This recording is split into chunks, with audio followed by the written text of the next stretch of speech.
Fortunately, in Extend, they actually build this in. So you don't have to write this little piece of code if you wanted it. What you do is you just add the word dispatch in front of these guys. And it generates that first little method up there, or something very similar. It basically looks up the runtime type and then calls the appropriate one. Make sense? So by doing this, I can now walk through this, and at runtime it figures out which one of these guys to actually call, and then I can generate some code. So let's look at what the code generation looks like in this. I'm going to use a template expression. This triple single quote here defines I'm starting a template. And inside here, I'm going to say, we don't have a package name yet. I'll say public class, and now we need the class name.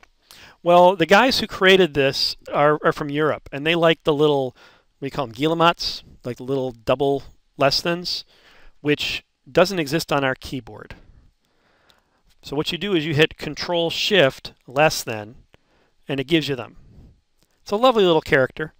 And so, boom, now we have that guy there.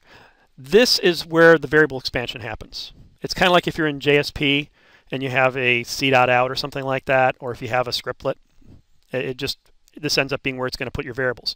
So inside there, I'm going to say t.name. And then inside of here, I want to define my fields. Actually, this is the API. This should be an interface. So now I'm going to say for f in t.fields end for. And then I'm going to define what these fields look like. So for each field, I'm going to have a getter and a setter.